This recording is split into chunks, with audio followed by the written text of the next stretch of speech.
If there is one thing in the Wings of Fire fandom that we love, it's the Hunger Games, which brings me no end of amusement. But today, I wanted to take a look and try to answer the question, who would actually win? So let's lay some ground rules and then put together a tier list of how the main arc protagonist would fare in a battle royale fight to the death. So first, the rules. Number 1, no animus magic, or at least no new animus magic, because that's boring. They would just win. Now, with that said, we can allow the effects of existing animus spells to continue, just not any new ones. Sorry, Turtle. Rule number 2, we are going to assume every character is trying to win and is willing to fight to the death if it comes down to it. Most of these characters, that's probably not true, but for the purposes of this Hunger Games, it totally is. Alright, number 3, no items from the outside world allowed, just the characters as they are. And that brings us to number 4, we're going to assume each character is at their prime as they were in the series. So Clay right before the Dragonbite Viper, Starflight before the Volcano, Turtle after the Scales Enchantment, so on and so forth. Alright, with those guidelines in place, let's rank some characters. Up first, as always, is Clay, a reliable rock. He is one beefy boy. And on top of just generally being a tank as the big wings of his sibling group, he also has special fire resistant scales. All things considered, I think he's actually one of the hardest characters to take down on this entire list. Now, with that said, what he holds in terms of raw durability, he kind of lacks in most other departments. He's not the best fighter, and he doesn't do too much tactical thinking, so putting it all together, I'd say he balances out into the middle of this list. He's a solid contender in most situations, but he also has a number of weaknesses that I think skilled opponents could definitely take advantage of. Plus, if I'm being entirely honest, he probably signed up for the Hunger Games thinking it was a food eating competition. Ooh, you love Clay. Okay, up next is Tsunami, our warrior queen. Or princess, actually. She is pretty good at fighting and wins most of the encounters she gets herself into. Perhaps even more importantly, though, Tsunami is a Sea Wing, and I think the Sea Wings actually have one of the biggest advantages of any tribe in the Hunger Games, the ability to breathe underwater. This ability means that so long as they have an arena with a reasonably sized lake or river or body of water, they can kind of just avoid fighting whenever they feel like it, and that is huge. Now, Ice Wings and Mud Wings do demonstrate a reasonable degree of underwater functioning, but going underwater to fight a Sea Wing is kind of like putting yourself blindfolded into a cage with a hungry tiger. It's not going to go well. So I think the combo of being a solid fighter on her own, combined with the fact that in most cases she'll be able to avoid fights she doesn't want to take, puts Tsunami pretty well into the careers tier. She has a decent chance of winning. Oh boy.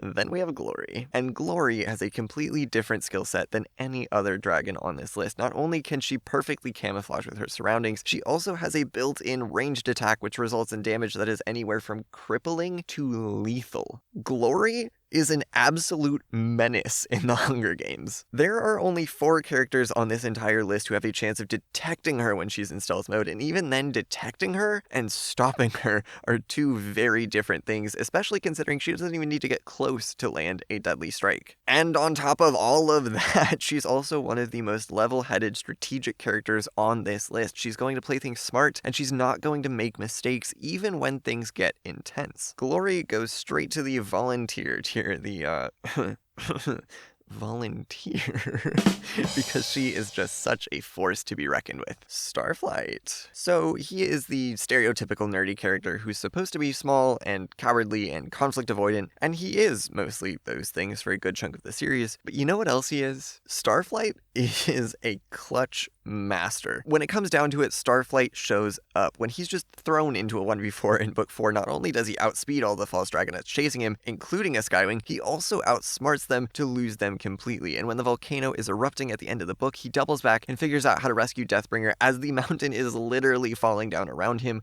When he has to perform, he figures out how to make it work. Now, with that said, his strengths lie in surviving, not really in fighting. So I think Starflight is like one of those characters who would make it to the top 5 almost every time, but who would also probably usually not win. And in the Hunger Games, if you're not the winner, you still die like everyone else. So I'm going to put him in the contender tier just below Clay. And Sunny. Oh, Sunny. She has one thing going for her, and it's that she seems lovable and harmless, so most other competitors are probably going to write her off and not pay much attention, which might give her an edge. Still, unfortunately, she seems lovable and harmless because she kind of is. She doesn't even have a poison barb common to the sandwings, so her main weapons are her claws, teeth, and fire, all of which are limited by her size. She's just not gonna do that well. The only way I see Sunny winning is if she joins in with a strong alliance who just don't see her as a threat, and then either gets lucky or maybe catches them off guard once those allies have already done most of the fighting. It just doesn't feel likely to happen. So I hate to say it, but I'm putting Sunny in the cannon fodder tier. I think her greatest strength in the series is her ability to get people to empathize and stop fighting, but in the Hunger Games setup that we have, they're all kind of forced to keep fighting, so it doesn't really help her here. Now, onto Arc 2, we've got Moon. On the one hand, she doesn't have any particularly strong attacks, and she's not that experienced with fighting. On the other hand, though, she can read minds and see the future, a very useful set of skills to have. She's basically impossible to ambush, or to hide from for that matter, and it's going to be really hard to catch her off guard in any sort of direct confrontation. So, going alone, much like Starflight, I think she's probably going to be one of those dragons that just survives until the end, but then has trouble finishing it out once she gets there. But what if she didn't go alone? I think Moon is probably the single most sought after alliance member on this list. Her ability to tell the future and also to read minds make her an indispensable second in command for any alliance trying to sniff out traitors and avoid disastrous mistakes. So she has a lot of leverage through that, and from there she controls what information they get, which gives her a chance to direct the future towards the versions that end well for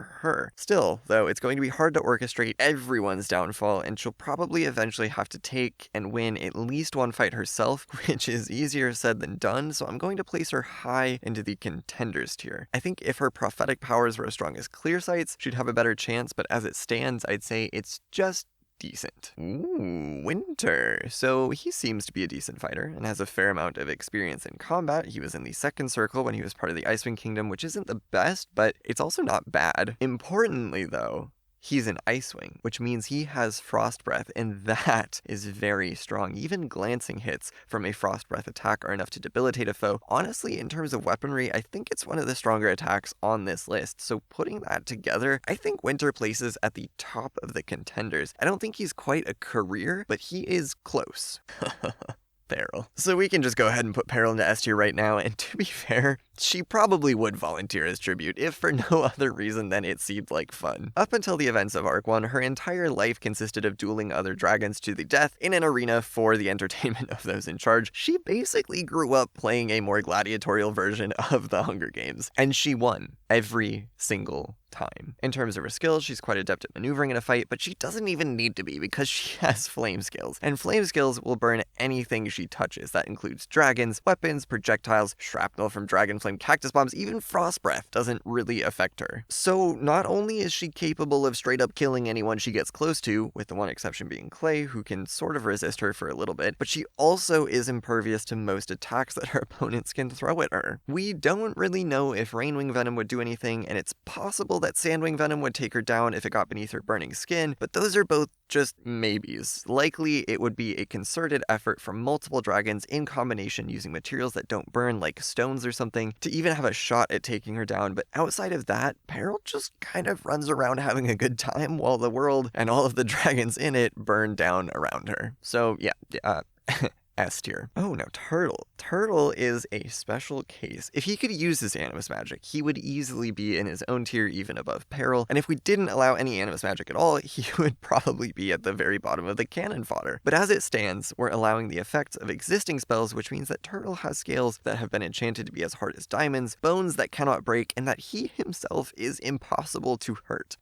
Wow. Now, what exactly that means is kind of up to interpretation. At the very least, though, we know he can probably be suffocated because the stone that landed on him prevented him from breathing, if only for a moment, and he was dizzy afterward, waiting for his body to start working again. We know he can get exhausted, and we know he can get sick because that happens in book 13 when he drinks too much bad river water. So it seems likely that even though he can't get hurt, he can probably still die, and he can definitely still be worn out and immobilized. So taking Turtle down would not be easy for anyone, I don't think, but it should be possible, at least for dragons who are able to think the situation through. Still, it would almost certainly require wearing him out or subduing him first, which is a lot easier said than done when it is impossible to physically damage him. So despite his general lack of combat readiness, I'm going to put him at the top of the careers. He's not quite an auto win, but I think his near invulnerability gives him a very strong chance. It's Qibli! Yeah, I'm putting him in with volunteers, and at first that might seem like a biased choice, but let me explain. So we know he's decent at fighting, not the best. He does lose to Icicle in book 6, though he was admittedly under some additional constraints like saving Starflight's life, but he's probably at least going to hold his own in most confrontations. Further, we also know that he has basically a lifetime's worth of experience running and or fighting for his life, so much like Peril, I think the Hunger Games wouldn't exactly be new territory for him. I think he would adapt quite well. Third, the dude is a tactical genius. Whatever situation he finds himself in, he's probably going to figure out how to win, but even before that, he's going to anticipate his opponents and set up advantageous situations for himself to begin with. And fourth, and perhaps most importantly, he is a master of the social game. This means that almost any alliance he wants, he can make happen. And during the game, he won't need mind reading to know who's going to follow him and who's likely to betray him, but even more importantly than that, he'll also know how to play to the emotions of the audience and get sponsors. So that means he'll almost certainly have a team of his choosing following his commands, well equipped with multiple plans to deal with every other competitor and capable of reacting quickly in difficult situations. That is a recipe for success, if ever I have seen one. Now, with that said, to solidify his chances, I think he would need to work with others. Unlike Peril or Glory, he's going to struggle a bit if he's on his own, particularly in dealing with Peril and Glory. Though Moon does suggest in book 8 that he's aware of a few hypothetical ways to do it, I think his chances get a lot better if he has others on his side. The good news for Qibli is that getting others on his side is what he does best, and that's saying a lot, because he does a lot of things really, really well. So because his strengths align with what the Hunger Games demands, I'm going to put him in with the volunteers, but because he depends at least a little on others, and no matter how good you are at social situations, there is risk involved in that, I'm putting him as the lowest of the S tier. Okay, Arc 3, starting with Blue.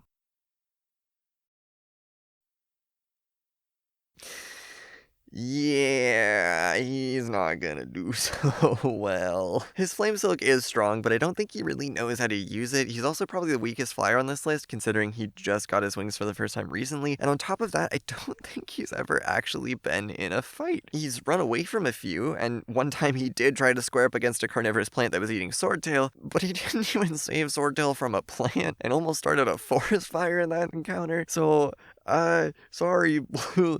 He would just have a bad time. Alright then, how about Cricket? Well, much like Starflight, I think Cricket was supposed to be the stereotypical nerdy character who has a surprising capacity to handle themselves when thrown into a tough situation. With the one exception of Glory, I think Cricket is probably the hide-and-seek master of this list, considering how many times she has been in situations where she had to hide for her life, and did so successfully. Beyond that, though, her knowledge of the world could potentially come in handy at some point, and we've seen her multiple times able to remain calm and making good decisions under pressure. My only problem with Cricket in the Hunger Games is that she also kind of just doesn't ever really fight in the books, so I think she'd do a good job of making it to the end, but it would be hard for her to actually end up winning. So Cricket takes the first spot in the tributes tier. Sundew!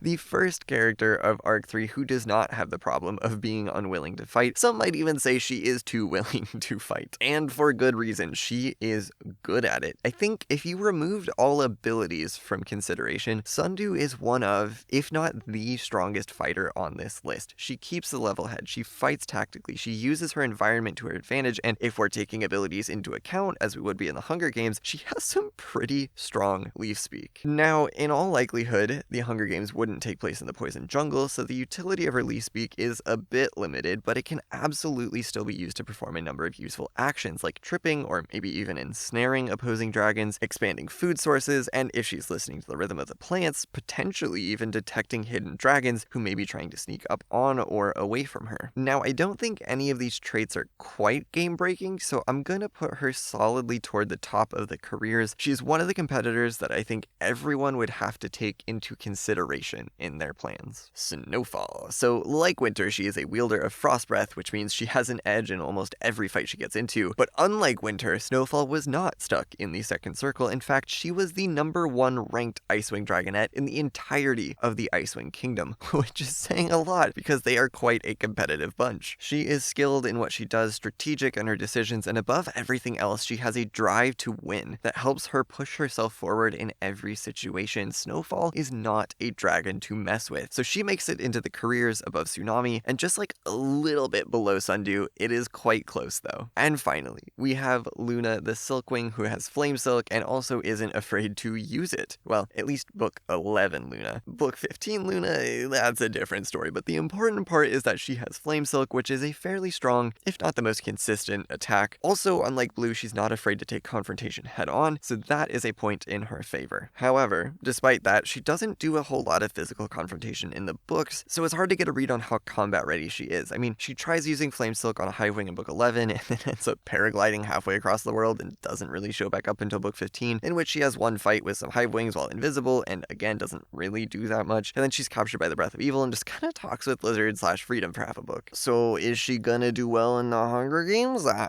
don't know. So because she has a decent attack and because she's at least not afraid of confrontation if it happens, I'm gonna put her above Cricket in the tributes tier with the caveat that she might be higher and we just haven't seen her in the right situations to know. So there is my Hunger Games tier list, how I think these characters would be most likely to fare in the arena-style battle royale of Pan Am. But let everyone know your thoughts in the comments. What rankings do you agree with? What rankings do you think should be different? Alright, I'm headed back to my breakdown, but it was lovely making another video, so I hope you enjoyed, and of course, thank you for watching.